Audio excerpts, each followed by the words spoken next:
정보처리 흥달쌤입니다. 이번 시간에는 2020년도 작년에 기출되었던 문제들을 한번 정리해서 풀어보는 시간을 갖도록 할게요. 기출 문제를 풀어본다는 것은 굉장히 중요한 일이다. 이미 나왔던 것들이 중요한 개념이기 때문에 시험에 나온 거고 알아야 되는 개념이기 때문에 시험에 나오는 거예요. 그러니까 정보처리 기사 딸 때는 이 정도는 알아야 된다. 그러니까 반복 출제 되겠지. 언더스탠? 그래서 여러분들은 예전에 기출되었던 문제들을 꼭 풀어보셔야 돼요. 근데 정보처리 기사 같은 경우에는 문제를 복원해야 되는 거죠. 완벽한 기출 문제는 아니고 복원 문제이기 때문에 조금 틀릴 수도 있다. 그리고 저희 에듀온 정보처리 혹은 제 강의를 들으시는 분들이 이번 시험 2021년도 1회 시험에서 실기시험을 보셨다. 그래가지고 뭔가 문제 복원을 해주고 싶다. 그러면은 저희 사이트 에듀온 사이트로 오셔가지고 문제 복원 이벤트에 꼭 참여를 해주셨으면 좋겠어요. 저희도 이제 문제 복원이 돼야 되니까 저는 시험 못 보거든요. 저는 시험 보고 싶은데 시험 못 보게 필기도 못 보게 그냥 필기 접수했더니 전화 왔어요. 왜 시험 보냐고. 정보처리 기사 있는데 왜 시험 보냐고. 그래갖고 취소하겠습니다 이러고 취소해 버렸어요. 그래서 실기 같은 경우에 볼 수가 없으니까 여러분들이 꼭 실기 시험에서 문제 복원 이벤트 꼭 참여해 주셨으면 좋겠다. 제가 빨리 분석을 해가지고 여러분들한테 답을 알려드려야 되기 때문에 최대한 머릿속에 있는 것들을 하나씩 끄집어내셔가지고 저희 에듀온 사이트에 문제 복원 이벤트 꼭 참여를 해주셨으면 좋겠어요. 자, 그러면은 작년에 기출됐던 2020년 1회에 기출됐던 문제들을 한번 풀어보도록 할게요. 자, 1번 문제 보도록 할게요. 비정규화, 반정규화, 역정규화 똑같은 말이에요. 자, 비정규화의 개념을 간략히 설명하시오 라고 그랬어요. 자, 일단 비정규화. 일단은 우리는 모델링 과정, 데이터베이스 모델링 과정부터 알아봐야 된다. 그게 세 단계를 거치는 거죠. 물론 계획하고 실제로 구현하는 거 빼고 그 안에 있는 거 개념물이잖아요. 개념적 데이터베이스 모델링, 논리적 데이터베이스 모델링, 마지막으로 물리적 데이터베이스 모델링. 개논물 무조건 암기를 해주셔야 된다. 자, 일단 개념적 데이터베이스 모델링에서는 어떤 일을 하느냐. 머릿속에 있는 것들 다 끄집어내는 거예요. 고객하고 만나가지고 머릿속에 있는 것들 네 뭐 만들고 싶니? 쇼핑몰 만들고 싶니? 그러면은 쇼핑몰에 들어가는 기능들 나한테 말해줘. 이래가지고 머릿속에 있는 것들을 다 끄집어내는 거다. 다 끄집어내서 뭘 만든다? ER 다이어그램이라는 걸 만들게 된다. 자, ER 다이어그램이라고 하는 거는 객체를 하나 만드는 거고 이 객체에 어떤 속성들이 이렇게 들어가 있는 거고 객체하고 객체 사이에 어떤 관계가 형성이 되죠. 자, 이런 식으로 예쁜 ER 다이어그램을 만들어주게 된다. 자, 이렇게 개념 데이터베이스 모델링이 끝나면은 그 다음 단계인 논리 데이터베이스 모델링으로 들어오게 된다. 자, 논리 데이터베이스 모델링에서 어떻게 하느냐. 이렇게 개념적으로 그냥 머릿속으로 다 끄집어낸 거잖아요. 이런 것들을 논리 정연하게 잘게 자르게 된다. 잘게 자르는 과정을 정규화 과정이라고 한다. 그래서 여기서는 정규화를 하게 되는 거예요. 자, 정규화에는 1차 정규화, 2차 정규화, 3차 정규화, BCNF, 4차 정규화, 5차 정규화. 자, 이런 것들이 있다. 함수적 종속성을 없애가지고 완전 함수 종속으로 만드는 그런 과정이 바로 정규화 과정이고 1차 정규화가 되려면 어떻게 되고 2차 정규화가 되려면 어떻게 되고 자, 이런 것들도 알아두셔야 돼요. 두부 이걸 다 줘! 이거를 꼭 알아두셔야 된다. 자, 정규 과정 가면은 있을 거예요. 자, 어쨌든 자, 이렇게 정규화 과정을 거치게 되면은 논리 정연한 예쁜 데이터 모델이 만들어지게 돼요. 자, 근데 이 데이터 모델을 잘게 잘라놨더니 무슨 일이 발생을 하느냐? 조인이라는 연산이 발생을 하더라. 자, 이 조인이라는 연산은 테이블하고 합칠 때 발생하는 연산이 바로 조인이라는 연산이에요. 근데 이 조인이라는 연산이 발생을 하게 되면은 곱하기를 하게 돼요. 만약에 데이터가 많아요. 데이터가 많은데 이것들을 곱해버렸다. 그럼 어마어마한 숫자가 나오겠죠. 자, 그래서 이 조인이라는 연산은 데이터베이스 성능에 굉장히 지장을 주게 된다. 자, 그래서 물리 데이터베이스 모델링 잘게 잘라가지고 정규화해서 잘게 자른 이 예쁜 모델을 물리 데이터베이스 모델에서 어떻게 하느냐? 성능을 끌어올리기 위해서 어떤 작업들을 하게 된다. 자, 이 성능을 끌어올리기 위해서 인덱스도 태우게 되는 거고 그리고 클러스터도 하게 되는 거고 파티션도 하게 되는 거고 여러 가지 하다 안 되면은 어떤 거를 하느냐? 반정규화를 하게 된다. 자, 반정규화라는 거는 테이블을 붙이고 그리고 뭐 쪼개고 뭐 여러 가지 컬럼 반정교화를 한다든지 테이블 반정교화를 한다든지 이런 기법을 통해서 테이블을 합치거나 쪼개거나 아니면 새로운 테이블을 추가하거나 이런 것들을 하는 게 바로 반정교화, 비정교화이다. 자, 비정교화는 성능을 향상시키기 위해서 인덱스도 하고 클러스터도 하고 파티션도 하고 하다 안 되면 결국 하는 게 반정교화이다.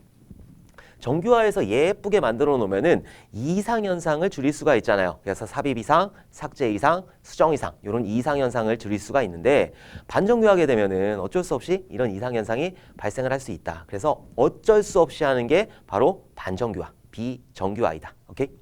제가 이렇게 사설이 많은 거는 여러분들 머릿속으로 다시 한번 떠올리라고 계속 얘기를 하는 거야. 저도 비정교화의 개념은 무엇인가요? 라고 쭉쭉쭉쭉 얘기하면은 쉽지. 근데 개론물부터 시작해가지고 정교화부터 인덱스 뭐 이런 얘기를 다 하는 거는 여러분들 머릿속으로 정리를 하시라는 의미로 계속 주저리 떠드는 거죠. 오케이? 자, 그래서 비정교화의 개념을 간략히 설명해 보면은 정교화된 엔티티, 속성 관계에 대해서 시스템의 성능 향상 꼭 들어가야 돼요. 개발과 운영의 단순화를 위해 중복, 통합, 분리 등을 수행하는 데이터 모델링의 기법이다. 하다 안 되면 성능이 안 나오면 그때 하는 게 바로 비정교화, 반정교화이다. 자, 다시 한번 읽어보면 정교화된 엔티티, 속성 관계에 대해서 시스템의 성능 향상을 위해서 중복하거나 통합하거나 이런 분리하는 작업을 하는 게 바로 비정교화, 반정교화이다. 오케이?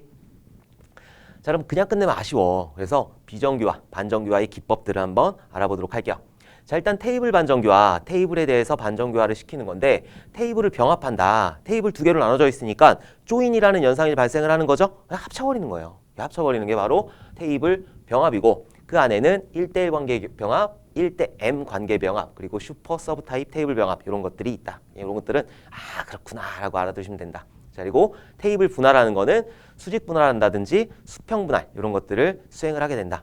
수직 분할 같은 경우에는 이렇게 자르는 거잖아요. 테이블이 이렇게 있으면은 여기에 데이터가 어마어마하게 많어. 그리고 내가 이렇게 잘랐더니 여기에 있는 아이디하고 이름이라는 속성을 자주 쓰더라. 그럼 이렇게 잘라가지고 자주 쓰는 것만 그냥 쓰는 거예요. 나머지 것들은 잘 안 쓰니까 가뭄에 콩나듯이 쓰니까 이렇게 수직 분할하는 거고 수평 분할한다는 건 이렇게 자르는 건데 수평 분할하게 되면은 범위를 지정한다든가 뭐 1에서부터 100만까지는 여기 들어가고 아니면은 뭐 2020년도, 2021년도 이런 식으로 범위를 분할할 때 수평 분할을 사용을 하게 된다. 자, 어쨌든 테이블 반정교화에는 테이블 병합하거나 테이블 분할하거나 이런 것들이 있다. 자, 그리고 테이블 반정교화 계속 보면은 테이블을 또 추가하는 방법이 있겠죠? 그래서 중복 테이블 추가하고 통계 테이블 추가하고 이력 테이블 추가하고 부분 테이블을 추가하고 이런 방법들이 있다. 자, 컬럼 반정교화 보도록 할게요. 컬럼 반정교화 같은 경우에는 컬럼 중복하는 게 대표적인 거예요. 예를 들어서 어떤 주문을 했어요. 주문을 했는데 이 주문이라는 테이블에는 회원 이름이 없어요. 회원 이름이 없고 회원 번호만 있어. 그렇게 되면은 만약에 관리자가 검색을 한다. 회원 이름으로 주문을 검색한다라고 했을 때는 회원이라는 테이블하고 어떤 일이 일어난다? 조인이라는 연산이 일어나게 된다. 자, 이렇게 너무 빈번하니까 속도가 너무 안 나오니까 회원 이름 검색하는 것들을 그냥 여기에 중복으로 넣어놓자. 자, 이런 것들이 거의 컬럼 반정교화에 해당을 하는 거다. 자, 중복 컬럼 추가하고 파생 컬럼 추가하고 이력 테이블 컬럼 추가하고 PK한 컬럼 추가하고 응용 시스템 오작동을 위한 컬럼을 추가한다. 자, 파생 컬럼 추가라고 하는 거는 만약에 여기서 주문에서 그 값을 더하는 게 있어요. 어떤 그 단가가 있는 거고 수량이 있잖아요. 그럼 단가하고 수량하고 곱해야지 금액이 나오는 거죠. 자, 근데 이것들을 그때그때 하지 말고 그 곱한 금액을 거기다 써놓자. 그게 바로 파생 컬럼이다. 오케이? 자, 그리고 관계 반정교화라는 기법도 있다. 그래서 중복 관계를 추가하는 이런 기법들이 있다. 여러분들 반정교화할 때 이런 것들이 있다는 거 꼭 기억을 해두셔야 돼요. 전체적으로 정리를 해야지. 그래야지 이번 시험에 대비가 되는 거니까. 문제다 외우는 거는 영도 필요가 없어요. 전체적으로 다 정리를 해주셔야 된다. 오케이? 자, 2번 보도록 할게요. 다음 설명에 부합하는 마크업 언어는 무엇인지 영문 약어로 쓰시오. 일단 마크업 언어라고 하면은 뭔가 정해져 있다라는 거죠. 그래서 HTML이라는 대표적인 마크업 언어가 있는 거고 SGML이라는 게 있고 그리고 XML이라는 게 있다. 자, HTML. 우리가 알고 있는 HTML은 웹페이지를 보기 위한 그런 문서예요. 근데 얘 HTML 같은 경우에는 되게 딱 고정되어 있어요. 그래서 뭐 테이블을 구현하려면은 테이블, tr, td, 이미지면 img 뭐 이런 것들 속성들이 딱 정해져 있다. 그래서 내가 뭔가 확장해서 사용할 수가 없는 게 바로 HTML이에요. 자, SGML이라는 게 있어요. 자, SGML이라고 하는 거는 뭔가 더 표현할 수 있는데 더럽게 어렵다. 그래가지고 나온 게 바로 XML이라는 그런 마크업 언어이다. 자, XML 같은 경우에는 예전에 데이터 그 표준, 데이터 왔다 갔다 하는 표준으로 많이 쓰였는데 요즘에는 XML 대신 JSON이라는 거를 많이 사용을 한다. XML 같은 경우에는 태그로 구성되어 있어가지고 문서 자체가 되게 커요. 근데 JSON 같은 경우에는 그냥 중괄호로 이렇게 해가지고 키값, 키값, 키값 이런 식으로 키값의 쌍으로 되어 있기 때문에 훨씬 더 가볍다. 그래서 요즘에 많이 쓰는 게 JSON이다. 자, XML은 좀 무거워요. 그 태그가 굉장히 길기 때문에 조금 무겁다. 그리고 XML 대표적으로 뭐 RSS라든지 아톰이라든지 이런 것들도 알아두셔야 된다. 오케이?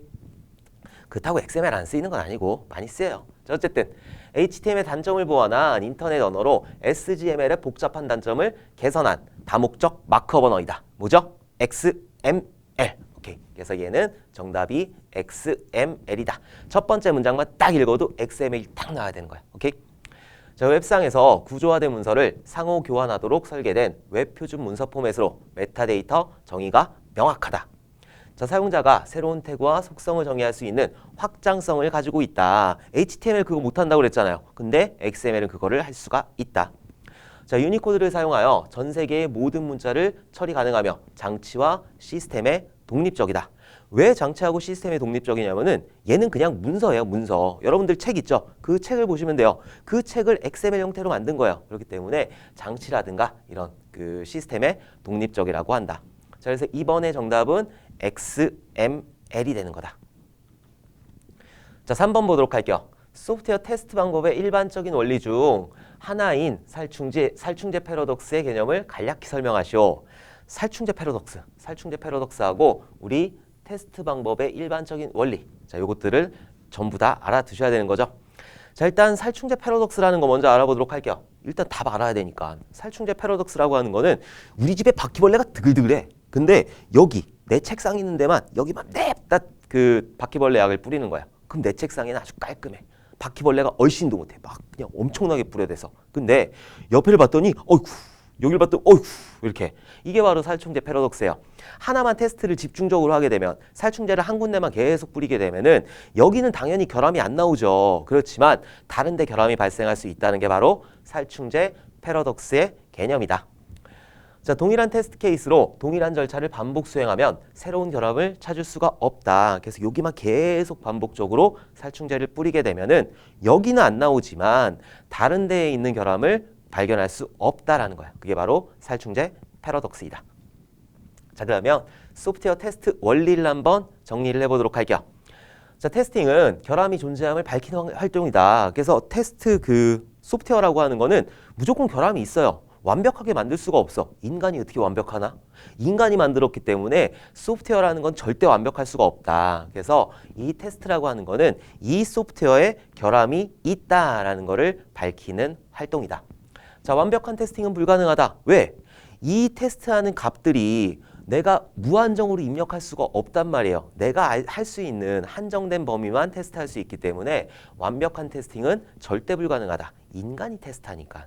자, 다음 테스팅은 개발 초기에 시작해야 된다. 작은 단위의 모듈부터 테스트를 진행을 해야지 나중에 단위 테스트, 통합 테스트, 시스템 테스트, 인수 테스트. 인수 테스트에서 좀 덜 나올 거 아니라 돈 받아야 되니까 인수 테스트에서 돈 받아야 되는데 작은 단위부터 단위 테스트부터 테스트를 진행을 해야 된다.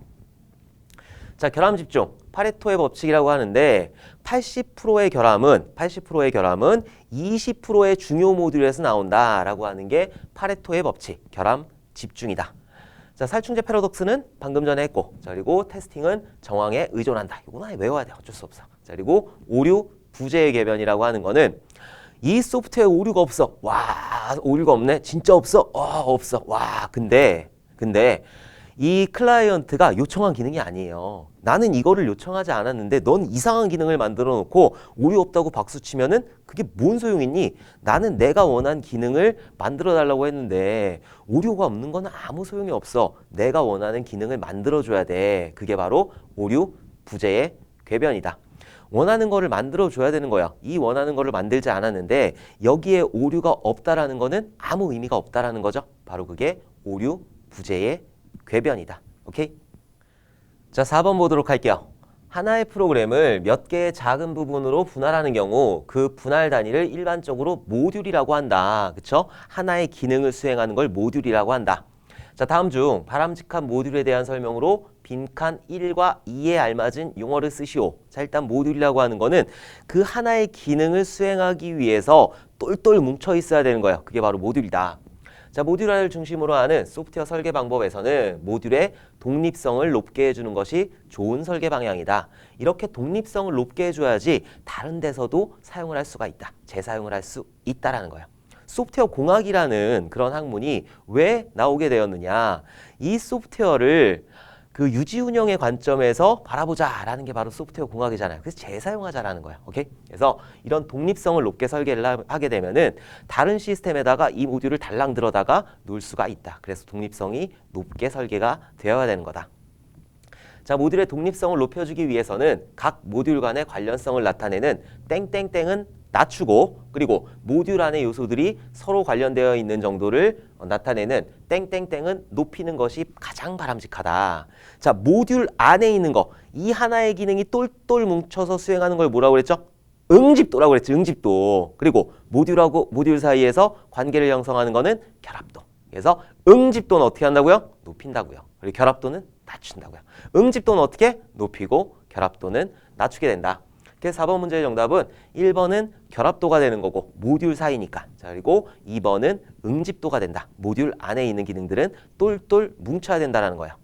자, 그리고 결합도하고 응집도 순서 알아두셔야 돼요. 그래서 결합도 같은 경우에는 데스 형, 쟤 왜 저래? 공유랑 내가 닮았대. 자, 요거를 암기하시면 되는 거고. 자, 그리고 응집도 같은 경우에는 우리 놀던 시절에 그 먹었던 통통한 순대 있잖아. 그거 기가 막히게 맛있었어. 이렇게 알아두시면 된다. 닭살이 막 쫙쫙 올라와. 바트 그러나 어떻게 하겠어요? 여러분들은 꼭 정보처리 기사시험에 합격을 하셔야 되기 때문에 제가 암기법으로 드린 거 좀 외워두셨으면 좋겠다. 아, 싫어. 나 그거 싫어. 그러면은 여러분만의 암기법을 만들어가지고 꼭 암기를 해주셔야 돼요. 그 시험장 나오고는 머릿속에서 지워버리면 되는데 시험장 들어가기 전까지는 꼭 알고 계셔야 된다. 자, 5번 보도록 할게요. 다음은 어떤 프로그램의 구조를 나타낸다. 펜인의 수가 2 이상인 모듈의 이름을 쓰시오. 펜인이라고 하는 거는 내가 있어요. 받는 거, 펜인. 보내는 거, 펜아웃이라고 하는 거예요. 자, 그래서 A 같은 경우에는 펜이 없는 거죠. 나한테 들어오는 거 없는 거니까 펜아웃 같은 경우에는 하나, 둘, 세 개가 된다. 자, 그리고 B 같은 경우에는 펜인은 하나인 거죠. 펜아웃은 하나, 두 개가 된다. 자, 펜인의 수가 두 개니까 얘는 아니다. C 같은 경우에는 펜인 하나고 펜아웃도 하나가 되는 거죠. D, 펜인 하나, 그리고 펜아웃 하나. 자, 그리고 E 볼게요. E는 펜인 하나, 펜아웃 두 개예요. 자, 그리고 F 같은 경우에는 펜인이 세 개이다. 그래서 펜인이 두 개 이상이라고 그랬으니까 얘는 F가 일단 하나가 들어가겠네요. 자, 그 다음에 G 같은 경우에는 펜인은 하나요. 자, 그리고 H 같은 경우에는 펜인이 두 개죠. 그래서 F하고 H가 정답이다. 펜인, 날 호출하는 거, 그게 바로 펜인이라고 하는데 두 개 받는 거는 얘 H하고 얘 세 개 받고 있으니까 F밖에 없잖아요. 그래서 F하고 H가 5번 문제의 정답. F하고 H이다. 자, 이거 나왔으니까 맥케이브의 사이클로매틱스 나올 수 있어요. 맥케이브의 사이클로매틱스 같은 경우에는 면 구하면 되는 거예요. 면. 그래서 여기 있는 면. 자, 여기 있는 면. 뚫리면 절대 안 돼요. 뚫리면 절대 안 된다. 여기 이렇게 면. 만약에 이거를 봤을 때 이렇게 하나, 둘, 세 개의 면이 나오는 거고 여긴 뚫렸으니까 여기 지금 막혀 있지 않잖아요. 뚫렸으니까 면이라고 하는 거는 막혀 있는 거. 하나, 둘, 셋. 여기다 어떻게 한다? 플러스 1을 해주게 된다. 자, 그러면은 맥케이브의 사이클로매틱스를 구할 수가 있다. 요거 나왔으니까 맥케이브의 사이클로매틱스 구하는 거 나올 수도 있어요. 쉽잖아. 면 구한 다음에 뚫리지 않은 면을 구한 다음에 더하기 1만 해주면 되는 거예요. 막 머릿속으로 공식 외우고 있다는 거 필요 없어. 그냥 면 구하고 더하기 1 해주게 되면은 맥케이브의 사이클로매틱스도 구할 수 있다. 자, 그리고 펜 인, 펜 아웃 만약에 나오게 되면 여러분들 꼭 맞춰 주셔야 돼요. 오케이? 자, 6번 문제 보도록 할게요. 다음 설명 중 빈칸에 가장 부합하는 프로그래밍 언어를 영문 약어로 쓰시오라고 그랬어요. 자, 땡땡땡은 데이터를 저장하거나 전송할 때 많이 사용되는 경량의 데이터 교환 형식이다. 자, 일단 데이터를 교환한다. 인터페이스 한다는 거죠. 인터페이스 할 때 어떤 파일을 전달하기 위해서는 여러 가지 형식이 쓰이지만 대표적으로 XML이라든지 JSON이라든지 텍스트로도 할 수 있어요. 여러분들 메모장으로 할 수 있는 텍스트로 할 수 있는 거고 CSV 파일이라는 것도 있다. 자, CSV 파일 같은 경우에는 델리미터, 그러니까 구분자를 콤마로 주는 게 바로 CSV 파일이에요. 자, 근데 여기서 경량이라고 그랬으니까 경량의 어떤 표준을 정하는 거는 제이슨이다. 그래서 6번 문제의 정답은 제이슨이에요. 자, 제이슨 표현식은 사람과 기계 모두 이해하기 쉬우며 소용량으로 최근에는 XML을 대체해서 데이터 전송 등에 많이 사용한다.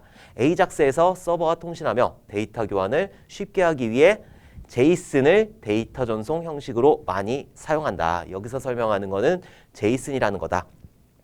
예전에 에이작스라는 기술이 뭐 예전부터 있었지만 각광을 받기 시작한 게 2005년인가 2006년도부터 막 뜨기 시작했어요. 막 거기 세미나 하면은 난리가 나. 막 거기 부스가 막 사람들이 막 어마어마하게 이렇게 세미나 진행을 하면은 요즘에는 그렇지 않지만 그때까지만 해도 XML이라는 걸 많이 썼어요. XML이나 그냥 HTML만 받아오는 형식으로 썼는데 요즘 같은 때는 제이슨이라는 형태로 많이 사용을 한다. 자, 그리고 제이슨 표현식 같은 경우에는 중괄호로 표현이 되어 있어요. 중괄호로. 자, 이렇게 중괄호로 이렇게 되어 있고 여기에 키가 있고 밸류가 있고 자, 이런 식으로 되어 있는 게 바로 제이슨 형식이다. 되게 간단해요. 키, 밸류, 키, 밸류, 키, 밸류 이런 식으로 되어 있는 게 바로 제이슨이다. 그래서 6번의 정답은 제이슨이 되는 거예요. 자, 한번 쭉 읽어보시면 될 것 같아요. 자, 7번 보도록 할게요. 다음 설명 중 빈칸 1에서 3에 가장 부합하는 어플리케이션 성능 측정을 위한 지표. 자, 성능 측정을 위한 지표 알아두셔야 된다고 그랬어요. 처리량, 응답시간, 반환시간, 그리고 자원 활용률이 있다.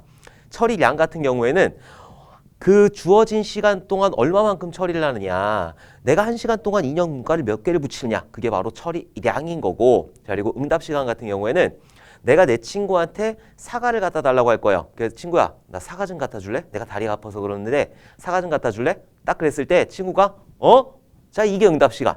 나한테 내가 어떤 요청을 했을 때 응답하는 시간, 그게 바로 응답 시간인 거고 이 친구가 저기 가서 사과를 가지고 왔어요. 그럼 내가 사과를 받았어. 그거는 반환 시간. 오케이? 그리고 자원 활용률 같은 경우에는 자원 사용률 CPU를 얼마나 쓰느냐, 이 프로그램에서 CPU를 얼마나 쓰느냐, 그리고 메모리를 얼만큼 사용하느냐, 그게 바로 자원 사용률이다. 자, 네 가지는 무조건 암기를 해주셔야 돼요. 오케이? 자, 여기 있는 거 쭉 읽어보시면 되고 1, 2, 3번을 찾아야 되겠죠. 1번은 어플리케이션이 주어진 시간에 처리할 수 있는 그런 트랜잭션의 수로 웹 어플리케이션의 경우 시간당 페이지 수로 표현하기도 한다. 시간, 주어진 시간에 어떤 일을 처리한대요. 그거는 처리량이 되겠죠. 그래서 1번에는 처리량이 되는 거고, 자, 2번은 사용자 입력이 끝난 후 어플리케이션의 응답 출력이 게시될 때까지의 시간으로 웹 어플리케이션의 경우 메뉴 클릭 시 해당 메뉴가 나타나기까지 걸리는 시간을 말한다. 내가 친구야 사과 좀 갖다 줄래? 라고 했더니 이 친구가 자, 이게 바로 뭐다? 응답 시간이다. 그래서 여기에 해당하는 거는 응답 시간이 되는 거다. 자, 3번은 어플리케이션에 사용자가 요구를 입력한 시점부터 트랜잭션 처리 후 그 결과의 출력을 완료할 때까지 걸리는 시간. 자, 요거는 반환 시간이 되는 거죠. 내가 내 친구한테 사과 좀 갖다 줄래? 라고 했을 때 이건 응답 시간. 사과를 갖다가 나한테 주면 그건 반환 시간이 된다. 자, 나머지 거 자원 사용률은 자원 사용률 여기 있네. 자원 사용률은 어플리케이션이 트랜잭션을 처리하는 동안 사용하는 CPU의 양이라든지 메모리의 사용량 그리고 네트워크 사용량을 말한다. 그래서 1번, 2번, 3번에 해당하는 거는 처리량하고 그리고 응답 시간, 반환 시간이 되는 거라. 자, 처리량 그리고 응답 시간, 반환 시간. 자, 네 가지. 응답 시간, 반환 시간, 처리량 그리고 자원 사용률. 요 네 가지는 자다가도 벌떡 일어나가지고 외우실 수 있어야 된다. 자, 그리고 개념도 정확하게 알아두셔야 돼요. 응답 시간, 반환 시간 헷갈리시면 안 돼요. 응답 시간은 내가 이 친구한테 어떤 요청을 했을 때 라고 그 처음에 응답하는 시간이 응답 시간인 거고, 반환 시간은 그 일이 다 처리가 됐을 때 그걸 보고 전체적으로 시작부터 끝까지를 반환 시간이라고 한다. 오케이? 자, 8번 보도록 할게요. SQL 문제가 나왔는데 SQL 같은 경우에는 크리에이트 하는 거, 크리에이트 테이블, 크리에이트 인덱스, 크리에이트 뷰 이런 것들도 알아두셔야 되는 거고, 거기에 옵션으로 사용되는 거, 캐스케이드나 리스트릭트나 이런 것들도 알아두셔야 된다. 자, 그리고 여기 있는 DML문, 셀렉트 한다든지 인서트 한다든지 이런 것들도 여러분들이 전부 다 머릿속으로 챙겨 넣으셔야 된다. 어떤 게 나올지 몰라요. 크리에이트가 나올 수도 있고 알터가 나올 수도 있고 여러 가지 형태가 나올 수 있기 때문에 SQL문 같은 경우에는 다 한번 쭉 정리를 해주셔야 된다. 자, 학생 테이블에 전자과 학생 50명, 정보통신과 학생 100명, 그리고 건축과 학생 50명의 정보가 저장되어 있을 때 다음 1에서 3 SQL 실행 결과 튜플스를 쓰시오 라고 했어요.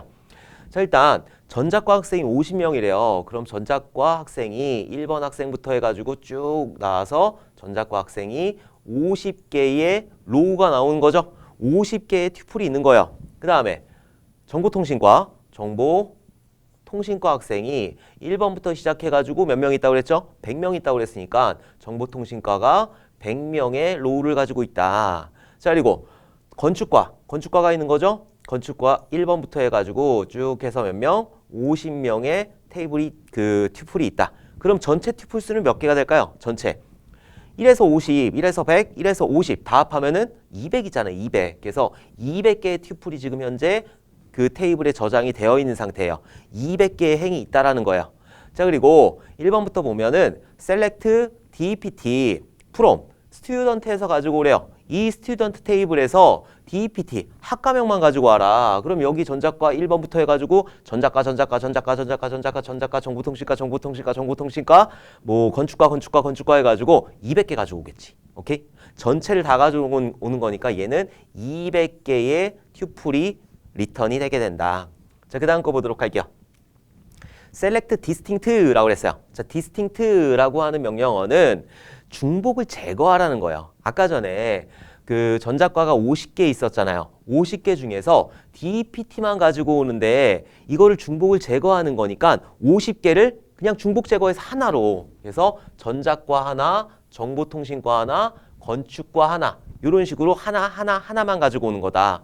지금 100개가 있다고 해도 중복된 거잖아요. 이런 정보통신과는 중복된 거기 때문에 중복을 다 제거하고 그래서 3개만 가지고 오게 된다. 그래서 가지고 오게 되면은 전자과, 정보통신과, 건축과 이렇게 3개만 딱 가지고 오게 되는 거. 오케이? 그래서 여기는 3개가 되게 된다. 여기는 200개. 자, select count distinct depths. 이거 뭐 학과 from student에서 했는데 밑에 조건이 있어요. 조건부터 봐야 되는 거예요. 왜냐면은 조건에서 걸르고 가져오기 때문에. 자, 왜요? 조건을 보니까 DEPT가 정보통신과만 가지고 와라 라고 했어요. 그럼 지금 정보통신과에 100명의 학생이 있는 거죠? 그럼 100개의 로우를 쭉 가지고 오게 된다. 100개를 정보통신과 1번, 정보통신과 2번, 정보통신과 3번 해가지고 정보통신과 100번. 자, 이렇게 해가지고 가지고 온 상태예요. 자, 이게 외어 조건이고, 그 다음에 안에 보니까는 distinct depth 했어요. 디스팅트 뎁스 하니까는 얘를 중복 제거했어. 정보통신과를 중복 제거했어. 그러면 어떻게 된다? 정보통신과 하나만 나오겠지. 그러면은 그 정보통신과에서 카운트를 했대요. 지금 하나만 있는 상태. 정보통신과 이렇게 하나만 있는 상태에서 여기를 카운트를 하게 되면은 1. 숫자 세라니까 1이잖아요. 그렇기 때문에 얘는 1이라는 결과값이 나오게 된다. 자, 그래서 1번에는 200, 그리고 2번에는 3, 그리고 3번에는 하나. 틀렸어요. 3번에는 하나. 이렇게 출력이 되게 된다. 꼭 알아두셔야 돼요. 이해를 하셔야 돼요. 이 SQL문이나 프로그래밍 언어 같은 경우에는 드립도 암기한다고 되는 게 아니에요. 이해를 해야 되는 거다. 자, 1번부터 다시 볼까요? 자, 1번 같은 경우에는 전체 스튜던트에서 뎁트, 이게 뭐라고 읽어야 돼? 학과라고 가지고 오면은 그 전체 학생의 학과들을 그대로 가지고 오는 거니까 지금 200개 들어가 있으니까 200개 그대로 가지고 오는 거고, 자, 여기서 디스팅트 했으니까 200개를 가지고 온 상태에서 중복 제거를 해라. 중복 제거하니까는 3개밖에 없잖아요. 전자과, 정보통신과, 건축과. 그래서 얘는 3개가 되는 거고, 얘는 웨어 조건부터 봐야 되는 거예요. 모든 거 웨어 조건부터 보게 된다. 웨어 조건에서 그 학과는 정보통신과라고 그랬으니까 일단 100개의 로우를 가지고 오는 거죠. 그 100개를 로우를 가지고 와서 디스팅트 해버린대요. DPT를 디스팅트 했으니까 얘를 하나로 줄이게 된다. 다 중복이니까 얘를 하나로 줄여가지고 카운트를 세게 되니까 하나만 가지고 오게 된다. 오케이? 그래서 203 하나가 왜 나오는지 여러분들 꼭 기억을 해두셔야 돼요. 오케이? 자, 9번 문제 보도록 할게요. 다음 설명 중 빈칸에 가장 부합하는 네트워크 공격 유형에 해당하는 용어를 쓰시오. 네트워크 공격 굉장히 종류 많아요. 근데 그 종류들의 특징들을 여러분들이 정확하게 알고 계셔야 된다. 자, 보면 땡땡땡은 네트워크 패킷의 출발지 IP를 변조하여 공격 대상의 자원을 소모시키는 공격으로 기밀성과 가용성을 침해하는 공격 유형이다. 자, 아직까지 잘 모르겠어요. 주로 3웨이 핸드쉐이킹이 연결지향적 특징을 가지는 서비스에서 발생된다. TCP 심플러딩인가? 아직까지 잘 모르겠어요. 땡땡땡은 출발지 IP 주소와 도착지 IP 주소가 동일한 특징이 있어. 자, 이게 특징인 거죠. 출발지 IP 주소하고 도착지 IP 주소가 동일하다라고 했을 때는 이런 특징을 가지는 공격은 랜드 어택이다. 랜드 어택. 특징을 정확하게 알아두셔야 돼요. 그래서 9번 문제의 정답은 랜드 어택이 된다. 이대로 넘어가면 조금 아쉬우니까 우리 그 공격, 네트워크 공격 유형들을 조금만 더 알아보도록 할게요. 자, 일단 도스 공격, 서비스 거부 공격이죠. 냅다 여기다 그냥 공격하는 거예요. 그런 공격 기법들이 어떤 것들이 있느냐. 자, 그것들을 알아보기 전에 우리 보안의 3요소 먼저 알아보도록 할게요. 보안의 3요소 같은 경우에는 기밀성이라는 게 있고, 그리고 무결성이라는 게 있고, 그리고 가용성이라는 게 있다. 자, 요 세 가지는 자다가도 벌떡 일어나서 암기를 하실 수 있어야 되는 거고 특징도 알고 계셔야 되는 거죠. 기밀성, 저 북한에 계신 분 말고 기밀성이라고 하는 거는 이 데이터를 인가된 사용자만 접근할 수 있게 하는 거. 그게 바로 기밀성. 자, 그리고 무결성 같은 경우에는 이 데이터를 인가된 사용자만 수정할 수 있게 하는 거. 아무나 막 와서 수정하는 게 아니라 인가된 사용자만 수정할 수 있게 하는 거. 그래서 데이터를 완전 무결한 상태로 만드는 게 바로 무결성. 자, 그리고 가용성 같은 경우에는 이 데이터를 내가 원하는 때에 인가된 사람이 원하는 때에 가져가서 쓸 수 있는 게 바로 가용성이다. 자, 근데 도스 공격 같은 경우에는 이런 가용성을 해치는 거죠. 왜냐하면 이 데이터가 있을 때 도스 공격을 하게 되면은 이 데이터가 지금 주구중살통한단 말이에요. 그러면은 내가 원하는 때에 이 데이터를 사용할 수가 없을 수도 있겠죠. 그래서 가용성을 해치게 되는 게 바로 도스 공격이다. 자, 여기까지 정리를 해주셔야지 완벽한 거죠. 오케이? 자, 종류 한번 보도록 할게요. 스머프라고 하는 거는 스머프 옛날 랄랄라 이거 말고 스머프는 ICMP 패킷을 ICMP 프로토콜을 이용한 게 바로 스머프 공격이고, 그리고 TCP 심플러딩 같은 경우에는 씬 신호만 보내는 거예요. TCP 같은 경우에는 연결지향형이잖아요. 연결할 때 어떻게 한다? 3웨이 핸드쉐이킹을 한다. 그래서 처음에 씬 신호 보내고 씬하고 에크 보내고 에크 보내고 이런 식으로 연결을 수립을 하게 되는데, 에크를 안 보내고 씬 신호만 냅다 보내는 거야. 씬 신호만 보내고 있으면 이쪽에서 계속 씬하고 에크하고 계속 보내겠죠. 그리고 에크를 보내야지 연결이 되는데 난 연결할 필요 없어. 그리고 씬 신호만 냅다 보내는 거야. 그러니까 이쪽에서는 씬하고 에크를 계속 보내게 되니까 뭔가 부하가 일어나게 된다. 그게 바로 TCP 심플러딩이다. 자, 그리고 UDP 플러딩 같은 경우에는 UDP 패킷을 그냥 냅다 보내는 거. 그리고 핑 플러딩은 핑을 그냥 냈다 보내는 거. 자, 그리고 핑 오브 데스 같은 경우에는 죽음의 핑이죠. 그래서 그 버퍼를 초과하는 거 보내는 게 바로 핑 오브 데스이다. 자, 그리고 티어드랍 같은 경우에는 헤더를 조작하는 거예요. 헤더를 조작해가지고 이 헤더를 가지고 다시 재조합하거나 이런 것들을 하는데 헤더를 조작해서 조합을 못하게 하는 거야. 그게 바로 티어 드랍이라는 거다. 자, 그리고 랜드 어택 같은 경우에는 출발지하고 목적지하고 동일한 IP를 사용하는 게 바로 랜드 어택이라는 공격이다. 자, 종류하고 특징들을 여러분들 정리를 해주셔야 돼요. 오케이? 자, 도스 공격만 보면은 조금 아쉬우니까 우리 서비스 공격 유형의 종류들을 좀 더 보도록 할게요. 자, 디도스라고 하는 거는 좀비 PC 만드는 거죠. 좀비 PC 만들어가지고 자, 공격합시다! 그러면은 좀비 PC가 쫙 공격하는 게 바로 디도스이다. 자, 그리고 피싱. 여러분들 보이스 피싱. 그래가지고 금감원을 사칭하는 거예요. 그게 바로 피싱이다. 파밍 같은 경우에는 뭔가 위조 사이트를 만드는 거예요. 만약에 네이버가 있는데 어떤 사용자가 네이버에 들어가고 싶어요. 근데 공격자가 네이버 다시를 만들어 놓고 네이버로 들어가는 게 아니라 네이버 다시로 들어가게 하는 거. 이게 바로 파밍이라는 거다. 그래서 스푸핑하고 비슷해요. 스푸핑이나 파밍이나 비슷한 개념이다. 자, 그리고 스니핑 같은 경우에는 지켜보는 거, 엿듣는 거. 그게 바로 스니핑이고, 스미싱 같은 경우에는 SMS를 통한 피싱이에요. SMS 오잖아요. SMS에 뭐 어쩌고저쩌고 해가지고 뭐 그 검찰청에서 왔습니다. 이렇게 오는 게 바로 스미싱이라는 거고, 큐싱이라고 하는 거는 특징이 QR코드를 이용하는 거. 특징만 짝딱 정확하게 아시면 되는 거예요. 자, 그리고 랜섬웨어라고 하는 거는 내가 어떤 걸 암호화 시켜놨어요. 내 모든 파일에 암호화 시켜놔. 그리고 어떻게 한다? 돈 달라고 요구하는 거. 그게 바로 랜섬웨어이다. 랜섬웨어 걸리면은 답도 없어요. 얘 같은 경우에는 그냥 돈 주든지 아니면은 포맷해 버리든지 둘 중에 하나를 해야 된다. 자, 키 로거라고 하는 거는 내가 지금 막 키보드로 타이핑하고 있죠. 이것들을 수집하는 게 키 로거예요. 자, 키 로거 가장 많이 하는 데가 어딜까요? 가장 많이 하는 데 어딜 것 같으세요? V3 아니면은 그 알약 이런 데서 가장 많이 수집을 한다.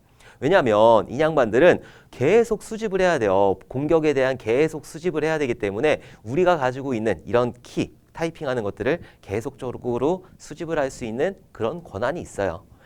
그래서 여러분들 그 알약 같은 거 보면은 알약 이렇게 뜰 때 그 광고 뜨잖아요. 광고 뜰 때 내가 어떤 상품을 보고 있다 그러면 그 비슷한 거 뜨지 않나요? 그게 바로 이런 키 로거를 이용하는 거예요. 그래서 내가 어떤 사이트 들어갔는지 이런 것들을 알 수 있게 하는 게 바로 키 로거이다.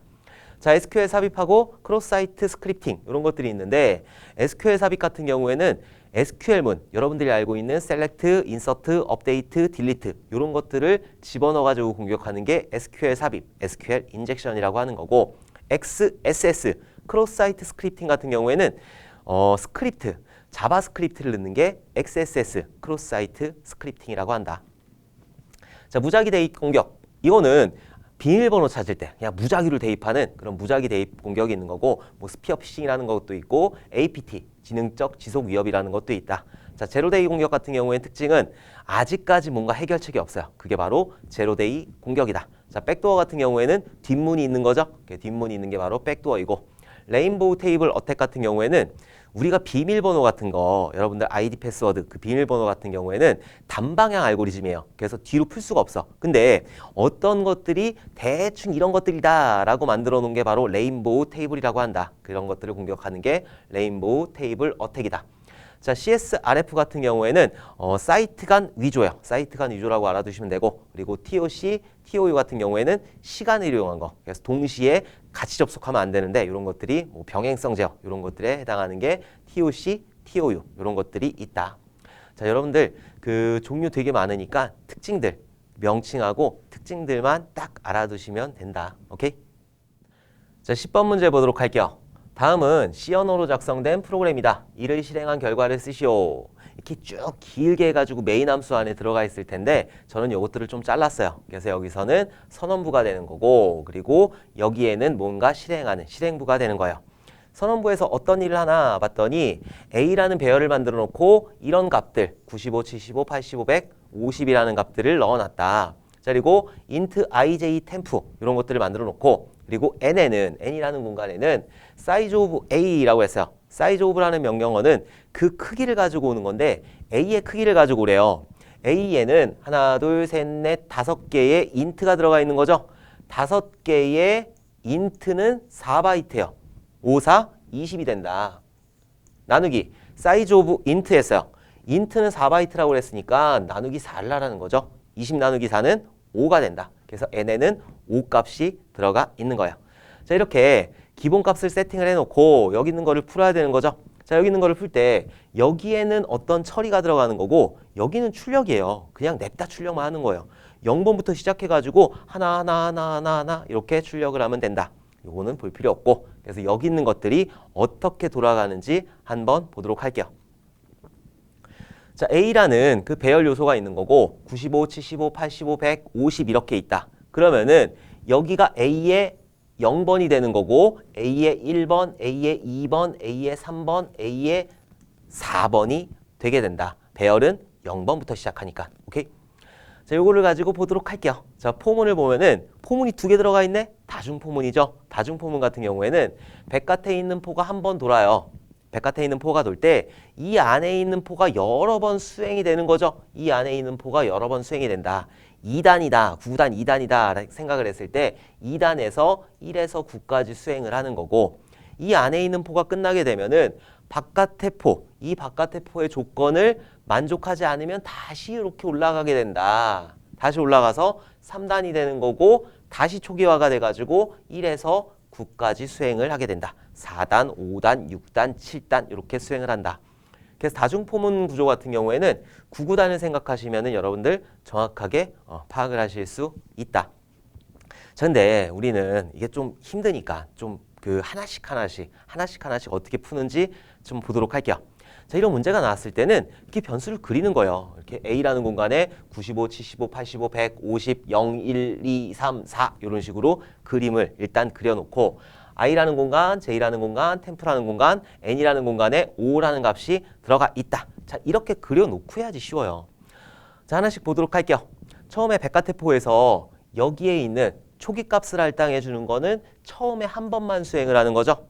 I에다가는 0을 대입하래요. 그래서 I에는 0값이 이렇게 들어가게 될 거예요.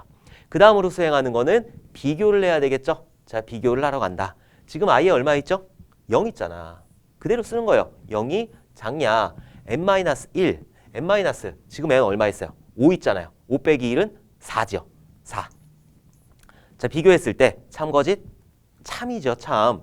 0은 4보다 작으니까. 자, 작으니까 밑으로 끼적끼적 내려가는 거예요. 자, 수행 순서가 얘 0번 처음에 한 번 하고 1번 하고 2번 하고 3번 하고 자, 이런 식으로 포문의 순서가 되기 때문에 1번에 만족을 하게 되면 조건에 만족을 하게 되면은 이 안에 있는 실행문을 수행을 하게 된다. 여기 블럭이 있으니까 여기서부터 여기까지 여기가 아니죠. 여기까지 블럭이 되니까 여기 안에 있는 문장을 전체적으로 2번으로 수행을 하게 된다라는 거예요. 자, 밑으로 내려갔더니 조건에 만족해서 밑으로 내려갔더니 어떤 일들을 하느냐? 포문을 다시 도네? 아이쿠. 자, 포문 안쪽을 봤는데 얘도 마찬가지로 0번 한 번 수행하는 거죠. j-에다가 0을 집어넣었어요. j-에다가 0을 이렇게 대입을 했다. 자, 그리고 마찬가지로 비교를 하는 거예요. 비교를 했는데 지금 j에 얼마 있죠? j라는 변수에 지금 0 들어가 있어요. 자, 0이라는 값이 들어가 있고 그대로 부등호 써준 다음에 4-i래요. 4 빼기 i에 있는 값 0. 4 빼기 0은 4. 4가 되는 거다. 그럼 참거짓?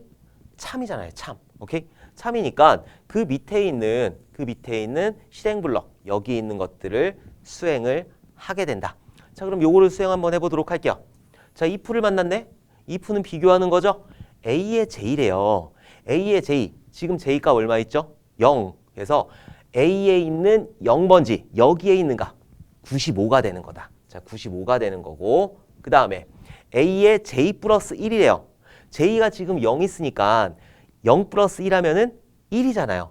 a의 1이래요. a0, a1 값은 75가 되는 거죠. 75하고 부등호가 어떻게 돼 있죠? 이렇게 돼 있잖아. 이렇게 돼 있다. 참거짓? 참이잖아요. 95가 75보다 크니까 참이죠. 자, 그럼 참이니까 이 if 안에 있는 세 개의 구문을 수행을 하게 된다. 자, 요거는 수압 구문인데 수압 구문 같은 경우에는 일단 여기 한번 돌리고 나서 보도록 할게요. 자, 한번 돌리면은 일단 TMP라는 공간에다가 어떤 값을 집어넣느냐? A에 J에 있는 값을 집어넣어라 라고 했어요. J는 지금 0 값을 가지고 있으니까 템프에는 A에 0 요거를 집어넣어라. 그래서 여기에 95가 이렇게 들어가 있게 되는 거다. 오케이? 자, 그 다음 문장 순서대로 수행해야 되니까 그 다음 문장 보니까 A의 J에다가는 A의 0 여기다가는 어떤 값을 넣느냐? A의 J 플러스 1이래요. J 플러스 1 하게 되면은 0 플러스 1 하면은 1이잖아요. 1. 그래서 A의 1에 있는 값을 A의 J에다가 집어넣어라. J 플러스 1 하니까 여기에 있는 값을 0에다 넣어라. 그래서 여기가 95가 아니라 75가 들어가 있게 되는 거다. 여기 있는 값을 여기다 넣으니까. 오케이? 자, 그 다음에 어떻게 한다? A의 J 플러스 1에다가 J 지금 0 있으니까 0 플러스 1은 1이잖아. 1. A의 1에다가 여기다가 어떤 값을 넣어라? 템프라는 값을 넣어라. 템프에 있는 값 얼마? 95를 넣어라. 이 소리죠. 자, 그럼 95가 여기에 이렇게 들어가게 될 거예요. 자, 이거 이해 가시죠? 자, 그리고 나서 아까 수압 설명해 드린다고 그랬죠. 수압이라고 하는 거는 바꾸는 거예요. 그래서 여러분들 물컵이 이렇게 있을 때 여기에 물이 이렇게 차 있어요. 자, 요거를 바꾸기 위해서 어떻게 할까요? 여기 있는 걸 여기다 넣을 거고 여기 있는 걸 여기다 넣을 거예요. 그럼 어떻게 할까요? 중간에 컵을 하나 둬가지고 여기 있는 거 여기다 붙는 거고 그리고 여기 있는 거 여기다 붙는 거고 여기 있는 거 이렇게 붙게 되면은 두 개가 완벽하게 바뀌게 되는 거죠. 자, 이게 그 부분이에요. 수합하는 거. 그래서 처음에 95를 템프에다 넣었다가 그리고 여기 있는 값을 여기다 넣고 그리고 템프에 있는 값을 여기다 집어넣잖아요. 이렇게 물값을 이렇게 바꾸게 된다. 이게 바로 수합이라는 거다.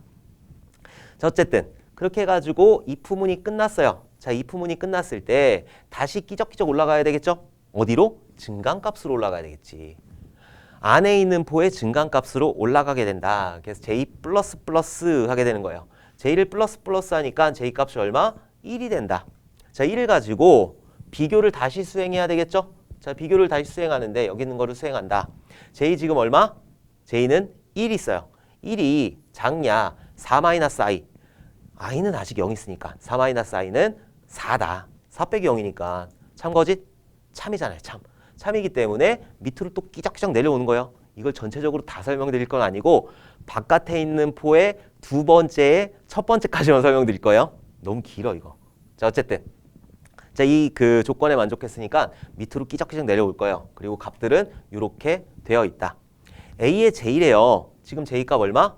1 있잖아요. 1. 그럼 A의 1, 0, 1. 지금 값 얼마 있죠? 95 있잖아. 95. 아까 바꿨으니까. 지금 현재 95 있다. 그래서 95가 있는 거고. 자, 그 다음에 A의 J 플러스 1 했어요. J에 지금 1 있으니까 플러스 1 하니까 2가 되는 거죠.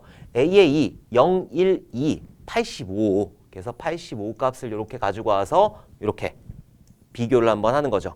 95하고 85하고 95가 크냐? 참거짓? 참이잖아요. 참이기 때문에 밑으로 내려오게 된다. 자, 밑으로 내려와서 여기 있는 구문을 다시 수행을 하는 거예요. 자, 그러면은 여기 있는 TMP 값에다가 어떤 값을 넣느냐?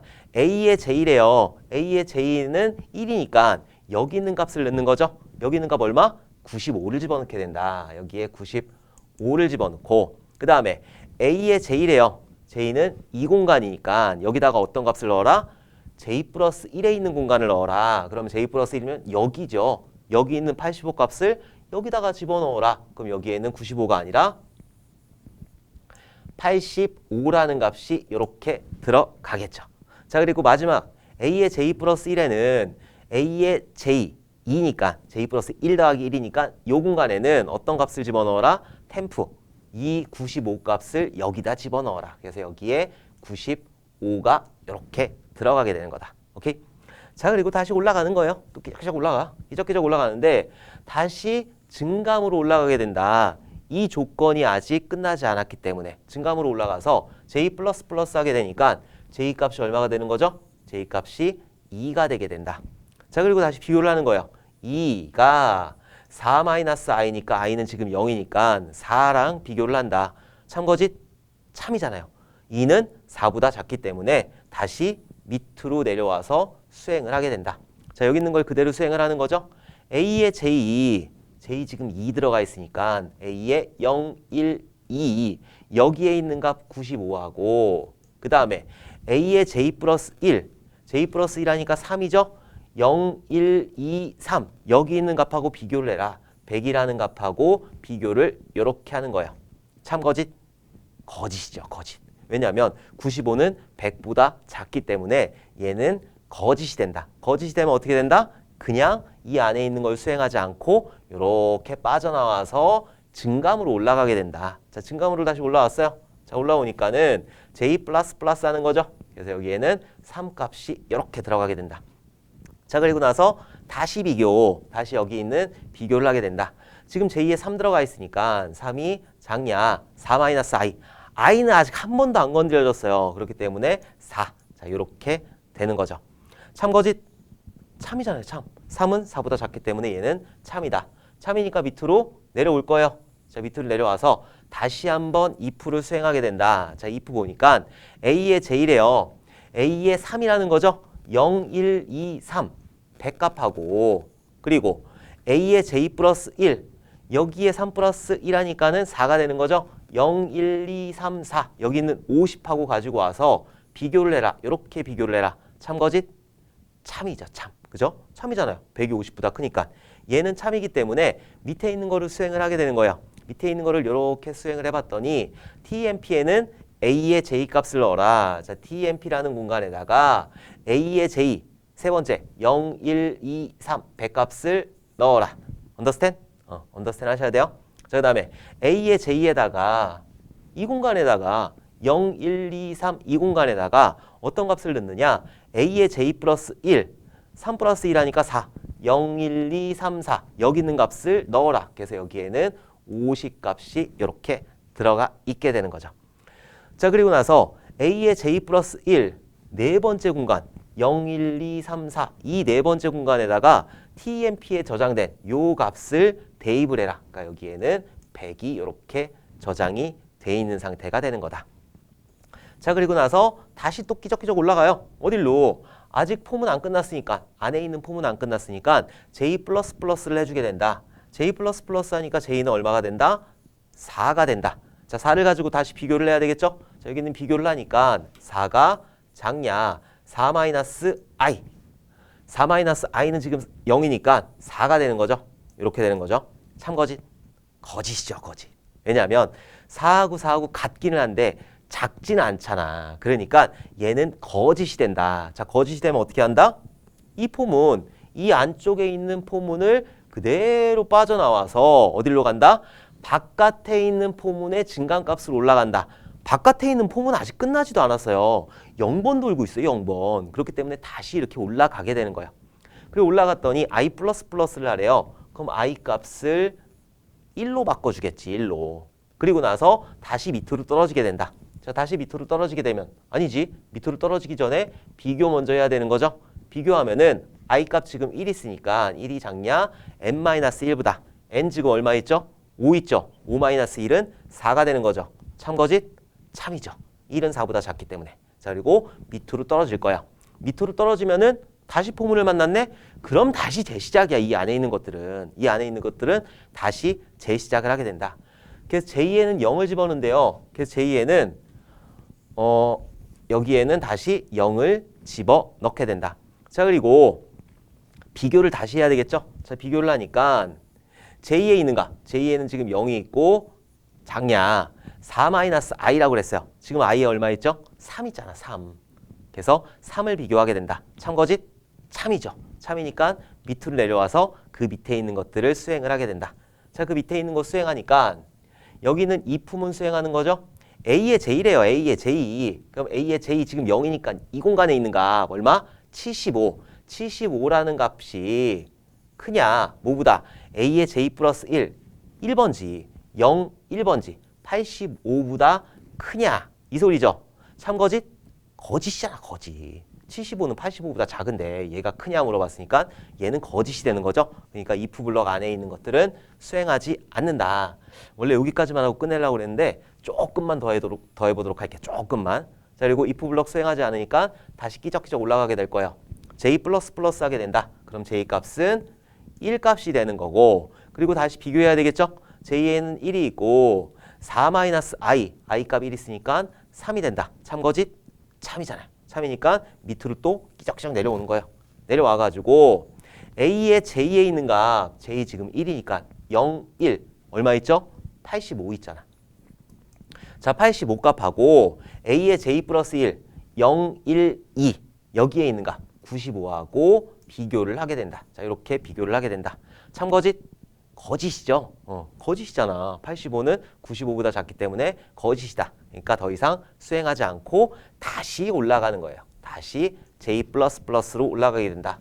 자, J++ 하게 되니까 여기 값은 2가 되는 거고, 또 한번 비교해야 되는 거죠. 2가 작냐? 4-i 했으니까 3이에요. 참거짓? 참이잖아, 참. 참이니까 밑으로 내려오게 된다. 자, 밑으로 내려와서 A의 J래요. 지금 J에 2 들어가 있으니까 0, 1, 2가 되겠지. 여기에는 95 값이 되는 거고, A의 J 플러스 1 했으니까 0, 1, 2, 3 여기 있는 50 값을 가지고 오게 된다. 자, 그리고 나서 비교. 95가 50보다 크냐? 크죠. 참이니까 그 밑에 있는 거를 다시 수행을 하게 된다. 자, 수행을 하게 되면은 TMP라는 공간에다가 A의 J 값 넣으래요. TMP 여기 있죠? TMP에다가 A의 J 값이니까 J에는 2, 0, 1, 2에 있는 95 값을 여기다가 집어 넣게 된다. 오케이? 자, 그리고 밑에 있는 거 A의 J라는 거는 0, 1, 2라는 거죠. 이 공간에는 어떤 값을 넣느냐? A의 J 플러스 1. 그 다음에 있는 이 공간에 있는 값을 넣어라. 그래서 여기에는 95가 아니라 이제 지우기도 힘들어. 자, 95가 아니라 여기에 50이 이렇게 들어가 있게 되는 거다. 자, 마지막 문장. A의 J 플러스 1. 이 공간에는 어떤 값을 집어넣어라? TMP에 있는 값 95를 집어넣어라. 자, 그래서 이렇게 해서 95가 이렇게 들어가 있는 형태가 되는 거다. 자, 그리고 나서 백과투로 나왔어요. 자, 백과투로 나와서 또 끼적끼적 올라가. J 플러스 플러스를 하게 되면은 J 값은 이제 2에서 3으로 변경이 되는 거죠. 자, 그리고 비교해야 되겠죠? 3이 작냐? 4-i라고 그랬어요. 4-i는 1 있으니까 여기에는 3이 되는 거죠. 3이 3보다 작냐? 참거짓? 거짓이죠. 거짓이기 때문에 이제 포문을 빠져나오게 된다. 자, 이 작은 포문 빠져나와가지고 다시 끼적끼적 올라가서 위에 있는 포문 아직 안 끝났어요. 여기 있는 조건이 아직까지 유효하기 때문에 그래서 i 플러스를 해주게 된다. 그래서 여기는 i 값은 2가 되는 거고 그 다음에 다시 비교하는 거예요. 2가 작냐? n-1보다 n에 지금 5 들어가 있으니까 4보다 작냐? 이 소리예요. 자, 그리고 나서 다시 한번 포문을 수행을 하게 된다. 자, 이렇게 하게 되면은 오름차순으로 값을 정렬을 하는 거예요. 그래서 가장 앞에 50이 들어오는 거고 75가 들어오는 거고 85가 들어오고 95가 들어오고 100으로 들어오게 된다. 이것들 한번 쫙 돌려보면은 제가 막 설명드리면서 하니까 좀 느린데 한번 쭉 돌려보면은 이 값들을 계속 변경을 하면서 템프에 넣었다가 다시 넣고 이렇게 하면서 오름차순 정렬을 하게 되는 그런 프로그램이다. 제가 지금 그 포문을 2번 돌렸고 큰 포문을 2번 돌렸고 안에 있는 거 굉장히 많이 돌렸잖아요. 그래서 여러분들 한번 그 연습장에 펴놓고 이것들 전체적으로 한번 다 돌려보세요. 이 조건이 끝날 때까지 i에 있는 이 조건이 끝날 때까지 딱 정리를 해보시면 전체적으로 정렬이 되어 있는 상태, 오름차순 정렬이 되어 있는 상태를 확인하실 수 있을 거다. 그래서 이번 문제의 정답은 50, 75, 85, 95, 100 이런 식으로 나오게 된다. 지금 너무 많이 돌리려고 하니까는 막 죽을 것 같아. 그래서 여기까지만 돌려보고 여러분들이 나머지 것들은 돌려보세요. 이 안에 있는 것들 큰 포에서 다시 내려왔을 땐 다시 초기화 돼가지고 다시 돌아가는 거예요. 그것들을 기억하셔가지고 여러분들 전체적으로 한번 돌려보셔야 된다. i++ 해가지고 n-1보다 커질 때까지 여러분들 꼭 돌려보셔야 된다. 오케이? 자, 11번 보도록 할게요. 다음은 자바로 작성된 프로그램이다. 이를 실행한 결과를 쓰시오 라고 했으면은 모든 프로그램의 시작은 메인부터 시작한다. 자바는 public static void main부터 시작하는 거고 C 언어 같은 경우에는 main부터 시작을 한다. 자, 메인 찾아보니까 여기 있네요. public static void main이다. 자, 그 밑에 있는 거를 보니까 make array라는 거를 4라는 인자를 가지고 메서드를 호출하게 된다. 그러면은 가는 거야. 어디로? make array로. 뭐를 가지고? 4를 가지고. 4라는 값을 가지고 가게 된다. 그럼 n이라는 공간에는 4라는 값이 들어갈 거고 int 어떤 정수형 공간을 만드는데 new int형 공간을 n개로 만들래요. n개니까 지금 몇 개? 4개로 만들어라. 공간을 하나, 둘, 셋, 4개의 공간을 이렇게 만들게 되는 거다. 이렇게 배열 공간을 만들어 놓고 포문을 도는 거죠. 포문은 자바 언어나 C 언어나 똑같다. 그래서 얘가 처음에 0번째, 그러니까 최초에 한 번 실행하는 거고 얘가 1번, 2번, 3번, 1, 2, 3, 1, 2, 3 이렇게 계속 반복적으로 수행을 하게 된다. 자, 그러면은 이렇게 배열까지 만들어 놓은 다음에 포문을 한번 돌려보도록 할게요. i에는 0값이 들어가요. 초기 값으로 i에는 0값이 들어가는 거고 i가 n보다 작냐? 지금 n은 얼마 들어와 있죠? 4 들어와 있잖아. 그래서 i에는 0 그리고 n보다 작냐? 0이 4보다 작냐? 참거짓? 참이잖아요. 참이니까 어떻게 한다? 여기 있는 거 수행한다. t의 i에는 i 값을 집어넣는다. t의 i라고 하는 거는 이 배열 공간 얘기하는 거잖아요. t의 i 0번이잖아요. 0번. 지금 i 값은 0이 있으니까 0번 여기다가는 i 값을 넣어라.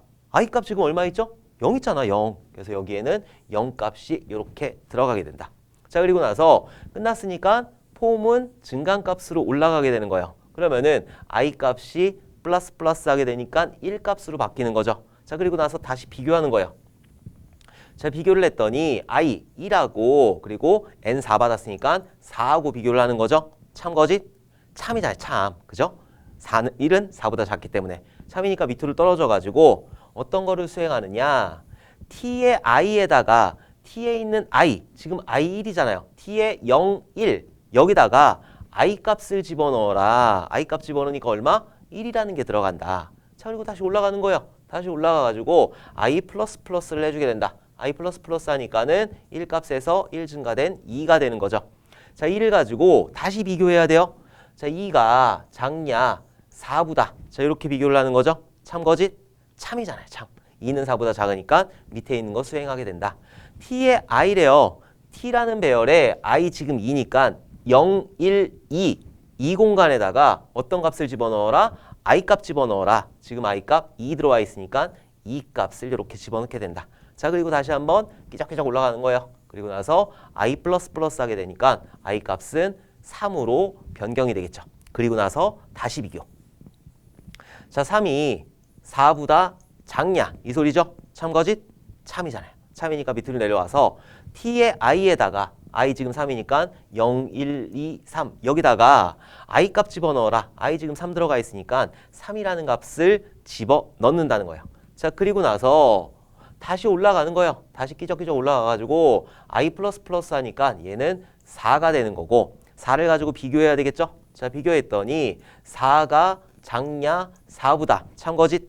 거짓이죠. 거짓. 왜? 4하고 4하고 같긴 한데 작지는 않잖아요. 3까지는 작았지만 4는 작지는 않은 거라 거짓이 되니까 이 포블럭을 빠져나오게 된다. 자, 그리고 하는 일이 리턴 T를 하게 된다. 여기 있는 T라는 배열을 나를 노출한 그 공간으로 넘겨주게 된다. 그럼 여기에 2, 1, 0, 1, 2, 3이라는 요 배열이 그대로 넘어가게 되겠죠. 그래서 배열 형태로 요 형태가 넘어가게 된다. 자, 그리고 나서 포문을 도는 거예요. 포문을 돌면서 어떻게 한다? 출력해 주는 거죠. A.점 랭스만큼 했으니까 이 A에 있는 이 길이 1, 2, 3, 4만큼 랭스는 0부터 하는 게 아니에요. 랭스는 1부터 하는 거예요. 1, 2, 3, 4만큼 돌리면서 출력을 해준다. 자, 근데 출력 형식에 보면은 프린트라고 그랬죠. 프린트라고 하는 거는 옆으로 그냥 쭉 늘려 쓰는 거예요. 늘려 쓰는 거. 프린트 ln 하게 되면 엔터를 치는 거고 프린트 하게 되면 옆으로 쭉 늘려 쓰게 된다. 그래서 쭉 쓰면은 A의 i번째니까 0번지부터 계속 출력을 하겠지. A의 0번지인 0 출력하고 여기 한 칸 띄우고 1 출력하고 한 칸 띄우고 2 출력하고 한 칸 띄우고 3 출력하고 한 칸 띄우고 자, 이런 식으로 출력을 하게 된다. 자, 이게 11번의 정답이에요. 11번 같은 경우에 프로그램을 돌려보게 되면은 0, 1, 2, 3이라는 출력 결과를 여러분들이 확인할 수 있으실 거예요. 자, 포문 돌려보면서 그 연습장에다가 포문 돌려보면서 여러분들 꼭 한번 풀어보셔야 된다. 오케이? 자, 12번 보도록 할게요. 다음은 자바로 작성된 프로그램이다. 이를 실행한 결과를 쓰시오. 제가 이런 스위치 케이스문 나왔을 때 주의해야 될 게 하나 있다고 그랬어요. 어떤 걸 주의해야 되느냐? 브레이크 거는 걸 주의해야 된다. 그래서 브레이크가 안 걸리면은 그 시점부터 쫙 내려가면서 수행을 하게 된다. 자, 일단 스위치문이라는 게 어떤 값에 의해서 선택이 되는 거죠? 여러분들 자판기를 생각하시면 돼요. 자판기에서 밀크커피 눌렀을 때 밀크커피가 나오죠. 블랙커피 눌렀을 때 블랙커피가 나오는 거잖아요. 그거에 따라서 어떤 값이 들어왔을 때 그 값에 맞춰서 수행이 되는 게 바로 스위치라는 문장이다. 자, 보면 i에는 3 들어가 있고 k에는 1 들어와 있어요. 스위치 i에 있는 값이다. 지금 i에 얼마 있죠? 3 있잖아. 3. 그죠? 3 있으니까 그 케이스 3이라는 케이스에 딱 맞춰서 들어가는 거예요. 1 아니고 2 아니고 3이네. 그럼 k에 0 들어가는 거죠. 자, 여기서 끝내면 안 된다. 왜? 브레이크가 없잖아요. 브레이크가 없기 때문에 어떻게 한다? 여기서부터 브레이크 걸릴 때까지 계속 한다. 오케이? 자, 그 다음에 브레이크가 없기 때문에 케이스 4도 타는 거예요. 그래서 K 플러스는 3이다. K에다가 3을 더해라. K에 있는 값에다가 3을 더해라. 지금 0 있으니까 여기에는 3 값이 들어가겠죠. 그리고 브레이크 없어요. 브레이크 없으니까 그 밑에 것도 수행을 하게 되는 거예요. K 마이너스는 10이다. 그러면 요거는 풀었으면은 K는 K 마이너스 10이 되는 거죠. K에 있는 값에다가 마이너스 10을 하라는 거예요. 3 마이너스 10을 하게 되니까 얼마? 마이너스 7이 되는 거죠. 여기에는 마이너스 7 값이 들어가게 된다. 자, 그리고 나서 브레이크 없으니까 또 내려오는 거예요. 디폴트까지. K 마이너스 하게 된다. 마이너스 7에서 마이너스 1 하게 되면은 마이너스 8이 되는 거죠. 마이너스 8이. 자, 그리고 나서 이제서야 비로소 빠질 수가 있다. 이제 브레이크 없어도 상관없어요. 디폴트까지 다 끝났기 때문에 이 하나의 문장은 끝난 거다. 그래서 바깥으로 빠져나와서 시스템.out. 프린트 K 찍으니까 K 얼마? 마이너스 8 값이 출력이 된다. 그래서 12번의 정답은 마이너스 8이 정답이에요. 주의하셔야 돼요. 스위치 같은 경우에 만약에 여기서 케이스 브레이크를 딱 걸었다. 여기서 브레이크를 딱 걸게 되면 시연하나 잡아나 똑같아요. 브레이크를 딱 걸게 되면은 그냥 0 하고 끝내게 돼요. 근데 지금 브레이크가 없기 때문에 밑으로 쭉쭉쭉쭉쭉 수행을 되는 거지. 오케이? 브레이크를 꼭 확인을 하셔야 되는 거고, 만약에 여기서 브레이크가 걸려 있다. 여기서 브레이크가 걸려 있어요. I는 3을 가지고 와서 이 케이스를 찾고, 여기 있는 케이스를 찾고 밑에서 브레이크가 걸렸다라고 했을 때는 여기까지만 수행이 되는 거예요. 여기서 끝냈으니까, 브레이크에서 끝냈으니까 여기까지 케이스 3하고 케이스 4하고 수행을 해가지고 3이라는 결과값을 출력을 해낼 수 있다는 거. 브레이크가 있는지 없는지, 브레이크가 어디 달려 있는지 이런 것들을 여러분들 꼭 파악을 하셔가지고 문제를 풀어주셔야 돼요. 이거 그냥 스위치 케이스 알고 있어. 근데 3이래. 오이 3. K는 0. 0 쓴 사람 많을 거예요. 0 쓴 사람. 왜냐하면은 스위치 케이스문이라는 게 해당하는 케이스에 들어가는 거기 때문에 0이다 라고 하고 딱 0 쓰고 나온 사람 모르긴 몰라도 진짜 많을 거예요. 근데 여러분들은 브레이크가 안 걸리면은 밑에 있는 것까지 수행된다라는 거 꼭 머릿속으로 기억을 해주셔야 된다. 오케이? 자, 13번 보도록 할게요. 통신 프로토콜은 컴퓨터나 원거리 통신 장비 사이에서 메시지를 주고받는 양식과 규칙의 체계이다. 통신 프로토콜을 구성하는 기본 요소 3가지를 쓰시오 라고 했어요. 자, 일단 통신 프로토콜이라고 하는 거는 우리가 데이터를 주고받을 때 약속을 정하는 거예요. 내가 어떤 식으로 줄 테니까 너는 어떤 식으로 받아서 네 컴퓨터에다 표현을 해 라고, 그게 바로 통신 프로토콜이라고 하는데, 3가지 요소, 자다가도 벌떡 일어나서 암기를 하실 수 있어야 된다. 그래서 구문, 의미, 타이밍, 그게 정답이다. 그래서 구문, 의미, 타이밍. 제가 요거를 외울 때 어떻게 외우시라고 했죠? 구타를 외하니 으이그 이놈의 새끼야. 그래서 구타를 외하니 으이그 이놈의 새끼야. 이렇게 외우시면은 조금 더 쉽게 암기를 하실 수 있을 거다. 자, 각각을 보면은 구문이라고 하는 거는 그 데이터 자체, 그리고 타이밍이라고 하는 거는 언제 보내줄지, 이런 것들이 타이밍이고, 의미 같은 경우에는 이 구문이 가지고 있는 의미를 얘기하는 거예요. 우리 예전에 그 조선시대 선조들이 굉장히 좋은 통신 방법이 하나가 있었죠. 봉화라는 게 있었어요. 봉화. 자, 봉화를 저기 남쪽 지방부터 3개를 올리기 막 시작하면은, 3개를 올리기 시작하면은 남쪽에서 왜구가 쳐들어온 거야. 2개를 올리기 시작한다. 그러면은 자, 이제 잠자자. 1개를 올린다 라고 했을 때는 밥 먹자. 이런 걸로 약속을 정해놨어요. 이게 바로 프로토콜이라는 거죠. 약속이라는 게 프로토콜이라는 거니까. 자, 봉화를 3개를 올렸어요? 2개를 올렸어요? 하나를 올렸어요? 그게 구문이에요. 3개를 올린 구문, 2개를 올린 구문, 1개를 올린 구문. 오케이? 자, 이 구문이 해당하는 3개를 올렸으니까 외놈이 쳐들어왔다라는 의미가 있는 거죠. 2개가 올라갔으니까 잠자자라는 의미가 있는 거고, 1개가 올라왔기 때문에 우리 밥 먹자라는 의미를 가지고 있는 거다. 자, 그리고 타이밍, 적절한 타이밍에 보내야지. 외놈들이 쳐들어온 다음에 밀고 올라갔어요. 그리고 나서 올리면은 아무런 쓸데가 없는 거다. 그래서 적절한 타이밍에 보내야 된다라는 거. 구타를 외하니 으이그 이렇게 꼭 암기를 해주셔야 돼요. 자, 14번 보도록 할게요. 운영체제의 비선점 프로세스 스케줄링 기법 중 하나인 HR에는 어떤 작업이 서비스를 받을 시간과 그 작업이 서비스를 기다린 시간으로 결정되는 우선순위에 따라 CPU를 할당하는 기법이다. HRN의 우선순위를 결정하는 계산식을 쓰시오. 외워야지. 외우는 방법밖에 없어요. 자, 일단 비선점하고 선점이라는 게 있는데, 운영체제가 강력한 권한을 가지고 있어. 그래가지고 여기 화장실에 들어가 있으면은 그냥 너 필요 없어. 나와. 이게 바로 선점이에요. 비선점 같은 경우에는 누가 화장실에 들어가 있어. 그러면은 얘를 끄집어내지 못해. 누가 막 와가지고 선생님 죽겠어 막 이러고 있는데도 얘를 절대 끄집어낼 수 없어. 그게 바로 비선점이다. 선점은 막 이러고 있으면 야 급하잖아 일로 와 이렇게 바꿀 수 있는 게 선점인 거고, 이러고 있는데도 못 바꾸는 거는 비선점이다. 얘가 강력하게 제어를 할 수 있느냐 없느냐. 오케이? 그 중에 하나인 HRN이라는 게 있는데 HRN 같은 경우에는 경로 우대 사상이 경로 우대 사상. 그래가지고 대기 시간이 긴 놈들을 조금 더 우선순위를 주자. 그게 바로 HRN이라는 기법이다. 자, 결정하는 계산식은 어쩔 수 없어. 외워야 돼. 서비스 시간 더하기 대기 시간 나누기 서비스 시간이 된다.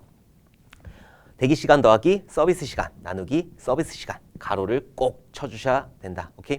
자, 이대로 끝내긴 아쉬우니까 우리 프로세스 스케줄링 종류 알아보도록 할게요. 외워두셔야 돼요. 어쩔 수 없어.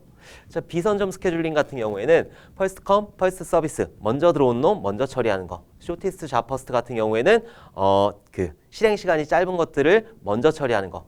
쇼티스트 잡퍼스트 같은 경우에는 실행 시간이 길어지는 것들은 얘가 한 번도 수행을 못할 수도 있어. 기하 현상, 굶어 죽는 현상이 발생할 수 있다. 오케이?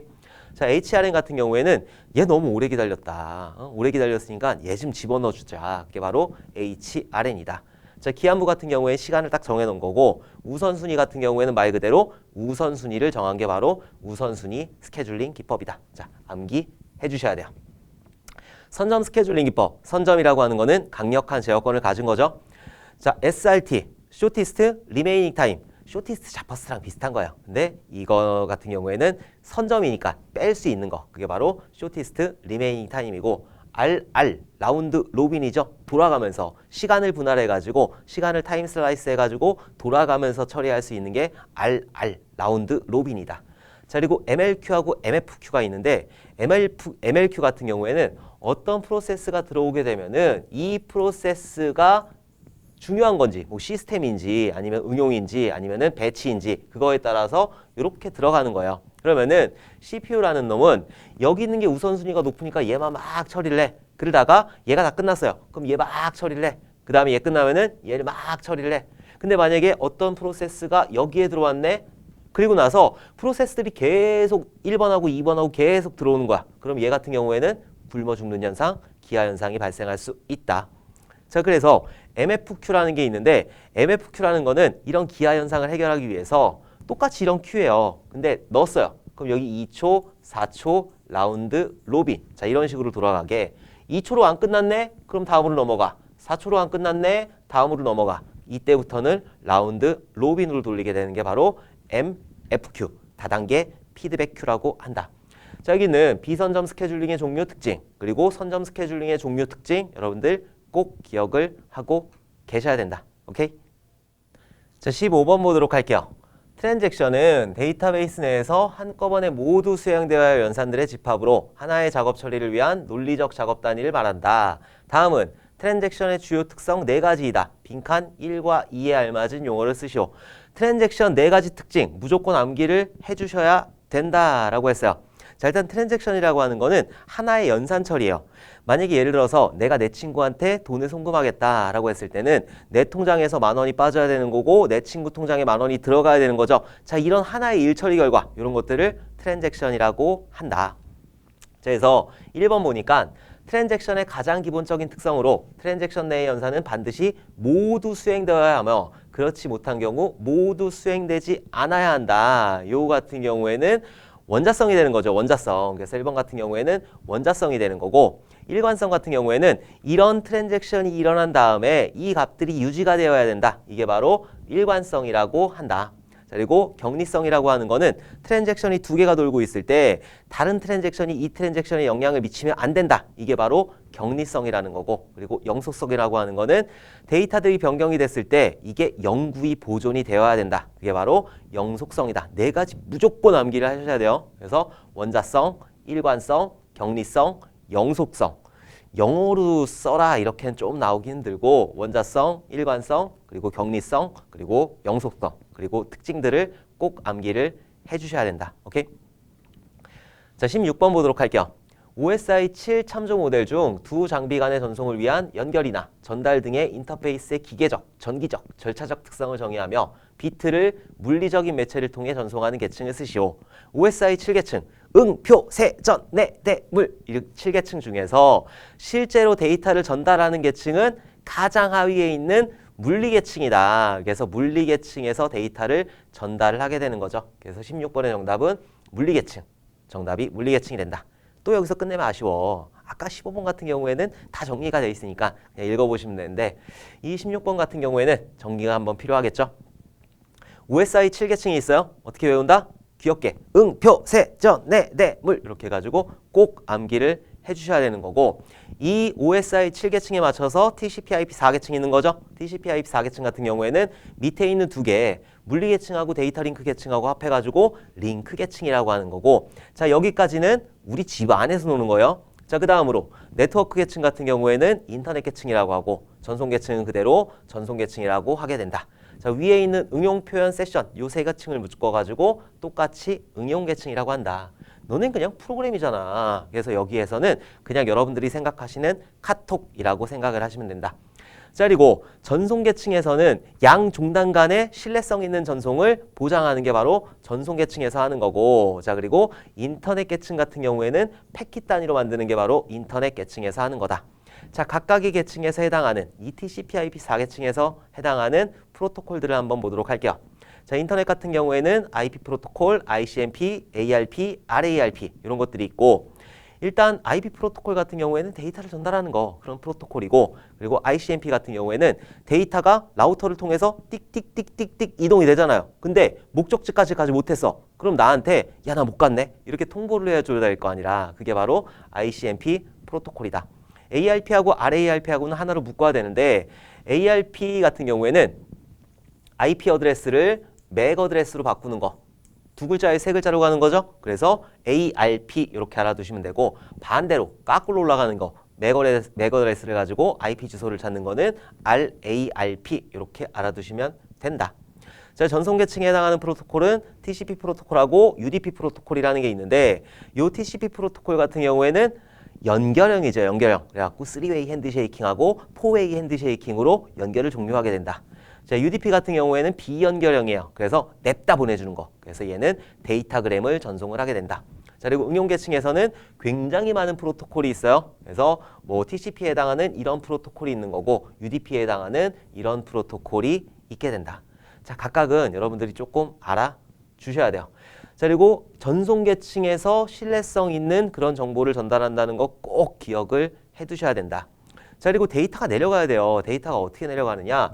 응용 계층, 표현 계층, 세션 계층 이렇게 내려가지고 전송 계층에서 어떤 데이터를 만들게 되는데 여기서 만들어진 데이터를 가지고 이 앞에다 헤더를 붙여가지고 뭘 만든다? 세그먼트라는 걸 만들게 된다.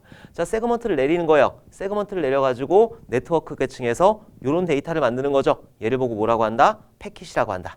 자, 이 패킷을 내려가지고 데이터 링크 계층에서는 또 헤더를 붙이게 돼요. 헤더하고 트레일러를 붙이는 거죠. 자, 요거를 만드는 요거를 가지고 프레임이라고 한다. 자, 이 프레임을 가지고 물리 계층을 통해서 비트로 쫙 보내주게 된다. 그러면은 여기서 역으로 올라오면서 요거를 헤더를 없애고 헤더를 없애고 헤더를 없애고 해가지고 최종적으로 데이터를 사용을 하게 된다. 자, 요런 흐름으로 가게 된다. 자, 그리고 우리가 왜 패킷이라고 하느냐. 최종적으로 전달하는 거는 이런 프레임인데 왜 패킷이라고 하느냐. 라우터에서 까볼 수 있는 거, 라우터에서 열어볼 수 있는 게 여기 있는 패킷 단위이기 때문에 오케이? 이 패킷의 주소가 있기 때문에 이 인터넷 계층, IP 프로토콜에 실제 주소가 있기 때문에 패킷 단위로 까볼 수 있다. 그래서 패킷 전송이라고 많이들 하는 거다. 요거는 상식으로 알아두시면 좋을 것 같아요. 오케이? 자, 17번 보도록 할게요. 릴리즈 노트는 고객의 편의성을 고려하여 쪼쪼쪼 쭉 해가지고 그냥 읽어보세요. 그리고 릴리즈 노트 작성 항목 중 문서 이름, 제품 이름, 버전 번호, 릴리즈 날짜, 참고 날짜, 노트 버전 등을 전체적으로 기술해 놓는 그런 항목을 무엇인지 쓰시오. 헤더, 가장 위에 있는 헤더에 이런 것들을 적용을 하게 된다. 자, 일단 릴리즈 노트라고 하는 거는 여러분들 앱 보면은 어떤 것들이 수정되어 있는지 밑에 한번 잘 보세요. 그냥 업데이트만 누르지 마시고 밑으로 이렇게 보면은 어떤 것들이 업데이트 됐는지 이런 것들이 적어져 있다. 그게 바로 릴리즈 노트라고 하는 거다. 자, 근데 여기에 여러 가지 요소들이 있는데 이런 것들을 뭐 다 아실 필요는 없는 거고 그냥 중요한 거 일단 머릿말에는 아까 그런 것들이 해당하는 거고 그리고 개요가 있고 목적이 있고 이슈 이런 어떤 문제가 발생을 했는지 자, 그리고 재현 항목 이런 것들도 있다. 수정하고 개선 내용도 있는 거고 사용자 영향도, 지원 영향도, 노트, 그리고 면책 조항 얘 나올 수 있어. 면책 조항 같은 경우에는 이게 프리웨어인지 뭐 이런 것들 사용할 수 있는 그런 권한들을 써놓는 게 바로 면책 조항이다. 자, 그리고 연락처 정보 당연히 있어야 되는 거고. 사실 이 형식대로 그대로 다 쓰지는 않아요. 머릿말 없는 데도 있어. 그렇기 때문에 이 시험에서 이런 걸 냈다는 거는 아무래도 NCS 모듈에 이런 것들이 들어가 있기 때문에 나온 것 같은데 나올 만한 것들은 면책 조항이라든가 아니면 헤더 이런 것들 나올 거니까 릴리즈 노트라는 그런 명칭 그런 것들은 꼭 알고 계셔야 된다. 오케이? 자, 18번째 문제 보도록 할게요. 데이터 마이닝의 개념을 간략히 설명하시오 라고 했어요. 데이터 마이닝이라고 하는 거는 잘라야 돼. 일단 그 컴퓨터 용어라고 하는 거는 굉장히 막 복잡하잖아요. 굉장히 복잡한데 합성어가 되게 많아요. 그래서 잘라서 보면은 조금 더 낫다. 데이터라는 거 아시죠? 데이터라고 하는 거는 어떤 자료가 되는 거고 마이닝이라고 하는 거는 채굴하다 뭐 이런 뜻을 가지고 있어요. 그럼 데이터에서 뭔가 채굴을 한대요. 뭘까요 그러면은? 이 데이터, 많은 양의 데이터, 지금 우리 빅데이터 시대에 살고 있으니까 많은 양의 데이터에서 내가 필요한 데이터를 뽑아내는 거, 중요한 정보를 뽑아내는 거, 그게 바로 데이터 마이닝이다. 그렇게만 써도 정답으로 인정이 될 거다. 그래서 데이터 중에서, 많은 데이터 중에서 내가 필요로 한 데이터를 가지고 오는 그런 것들을 보고 데이터 마이닝이라고 한다. 자, 근데 일단 이렇게 그 학문적으로 보면은 대량의 데이터에서 실제로 존재하지 않는 정보를 얻어내기 위해 각 데이터의 상관관계를 통계적 분석, 인공지능 기법 등을 통해 통계적 규칙이나 패턴을 찾아내는 것이다. 많은 데이터들 중에서 내가 필요로 하는 거 그런 것들을 찾아내서 어딘가에 활용을 하겠죠. 그게 바로 데이터 마이닝이다. 데이터 마이닝 자르면 된다니까요. 데이터에 있는 것들을 채굴한다라고 생각을 하시면 된다. 오케이?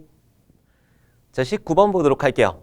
입력 데이터로부터 128비트의 축약 메시지인 해시 값을 생성하는 해시 함수로 주로 프로그램이나 파일이 원본 그대로 인지하는 무결성 검사 용도로 많이 쓰이고 있다. 1990년 알 리버트가 MD4를 일방향 해시 함수로 개선한 알고리즘이 무엇인지 쓰시오. 정답은 MD5가 된다. 근데 MD5 같은 경우에는 옛날에 깨졌어요. 옛날에 깨져가지고 요즘에는 잘 사용을 하지 않는다. 자, 일단 해시 함수라고 하는 거는 일방향이야, 일방향. 여기 보면은 입력 데이터로부터 128비트의 축약 메시지라고 그랬잖아요. 입력 데이터가 얼마만큼이 됐던 128비트만 추출해낼 수 있다. 이게 바로 일방향 암호화인 해시 암호화이다. 그래서 여기 있는 거를 가지고 이렇게 복구를 절대 못하는 거예요. 절대. 네버. 여기가 한 25,000글자예요. 근데 여기가 128글자야. 이걸 복구할 수 있을까요? 못하죠. 그렇기 때문에 이 원본 메시지, 여기 있는 원본 메시지가 무결한지, 이것들이 변조가 되지 않았는지 이런 것들만 확인할 수 있는 게 바로 해시 함수이다. 자, 종류 보면은 뭐 샤라는 게 있고 그리고 MD5 이런 것들이 있는데 요즘에는 MD5는 깨졌기 때문에 사용을 하지 않는다. 자, 그러면은 우리 암호화 알고리즘 몇 가지만 한번 보도록 할게요. 일단 비밀키, 대칭키 알고리즘 같은 경우에는 묶는 키, 내가 잠그는 키하고 풀 수 있는 키하고 똑같은 게 바로 대칭키 알고리즘이에요. 대칭키 알고리즘에는 DS, AS, 아리아, 시드, 그리고 IDEA 이런 것들이 있다. 이런 거 같은 경우에는 우리나라에서 만든 거죠. 자, 이런 것들이 비대칭키 알고리즘. 그러니까 묶는 키하고 푸는 키하고 똑같은 게 바로 대칭키. 두 개가 대칭되었다라는 비밀키 알고리즘이다. 자, 이 비밀키 같은 경우에는 키 전송을 이 사람한테 내가 묶었으니까 이 키도 같이 전송을 해야 되겠죠? 이런 키를 같이 전송하는 문제가 있다. 이 키를 전송하는데 이 키가 분실되면은 이 키를 다른 사람들이 볼 수 있으면은 이거 풀 수 있으니까 그런 문제가 발생할 수 있다라는 거. 자, 그리고 공개키 알고리즘, 비대칭키 알고리즘 보도록 할게요. 비대칭키, 공개키라고 하는 거는 내가 가지고 있는 공개키, 나는 키가 두 개가 있어요. 공개키 같은 경우에는 아무나 다 볼 수 있어. 그리고 비밀키는 나만 가지고 있어요. 그래서 만약에 내가 영희한테 어떤 연애 편지를 보낼 거예요. 그럼 편지를 쓴 다음에 영희의 공개키를 가져다가 공개해놨으니까 그 공개키를 가져다가 묶는 거예요. 그리고 나서 이걸 영희한테 전달을 하는 거죠. 그럼 영희는 자기가 가지고 있는 공개키? 아니죠. 자기가 가지고 있는 비밀키로 풀 수가 있다. 이게 바로 공개키 알고리즘이다. 자, RSA나 엘가마 이런 것들이 있다. 디프엘만 이런 것들 나오면은 공개키 알고리즘이라고 보시면 된다. 자, 해시 알고리즘 보게 되면은 샤 관련된 거, 그리고 MD5, 그리고 HAS16 이런 것들이 해시 알고리즘에 해당한다. 자, 알고리즘에 몇 가지 종류들이 있는데 이런 것들은 조금 구분하실 수 있어야 돼요. 오케이? 자, 20번 문제 보도록 할게요. LOC 기법에 의하여 예측된 총 라인 수가 3만 라인일 경우 개발에 투입될 프로그래머가 5명이고 프로그래머들의 평균 생산성이 월당 300라인일 때 개발에 소요되는 기간을 구하는 계산식과 기간을 구하여 쓰시오. 단 프로젝트에 참여하는 개발자들의 평균 생산성은 모두 동일하다고 가정한다. 야, 개발자들이 월당 300라인을 작성하면은 야, 천국인데? 어쨌든 자, 이거 구할 때는 이 문제 나왔을 때는 너 나누기 잘하니? 그냥 그 문제예요. 3만 라인이라고 그랬잖아요. 근데 5명이 한대요. 그리고 300라인이래요. 월당 300라인을 5명이 개발을 하게 되면은 300라인을 5명이 개발을 한다. 그럼 곱하기를 하면은 1500이 되는 거죠. 자, 1500을 가지고 3만 라인이래요. 3만을 가지고 요거를 1500으로 나누게 되면은 어떤 값이 나오죠? 20이라는 값이 나오게 된다. 지금 막 암산을 한 건 아니겠죠. 외웠겠지. 그래서 3만을 1500으로 나누게 되면은 20을 하게 되는 거. 이게 당연한 거잖아요. 5명의 개발자가 한 달에 300라인을 개발을 한대요. 그러면 한 달에 5명이 개발할 수 있는 거는 1500라인이라고 그랬죠. 자, 그러면은 전체 라인이 3만 라인이래요. 그럼 3만 라인을 개발을 하기 위해서는 나눠주면 되잖아. 나눠주면은 값을 구할 수가 있다. 아니면 3만 나누기 5 나누기 300 이렇게 해도 값을 구할 수가 있겠죠. 요거 같은 경우에는 그냥 어떤 건지만 알면 여러분들이 한번 공부를 했으면은 너 나누기 할 줄 아니? 그냥 이거를 봤을 땐 모르지만 이 문제의 개념, 이 LOC 기법이라는 거 요것만 알면은 너 나누기 할 줄 아니? 그런 문제예요. 그래서 그냥 3만 나누기 300 나누기 5 하게 되면은 20 나오는 거고 300 곱하기 5 해가지고 3만을 나눠줘도 똑같은 20이라는 결과값을 얻어낼 수가 있다. 여기는 뭐 더 설명드릴 게 없어요. 나누기를 설명드릴 수도 없는 거고 곱하기를 설명드릴 수도 없는 거고. 오케이? 그래서 20번의 정답은 이런 식이 나오는 거고 20이 나오게 된다라는 거예요. 오케이? 자, 이번 시간에는 2020년도 1회 실기에서 기출되었던 문제를 복원해서 그것들을 여러분들한테 설명을 드려봤어요. 시간 굉장히 길었죠. 1시간 넘을 것 같은데 1시간 넘는 동안 이거를 다 들어야 되냐?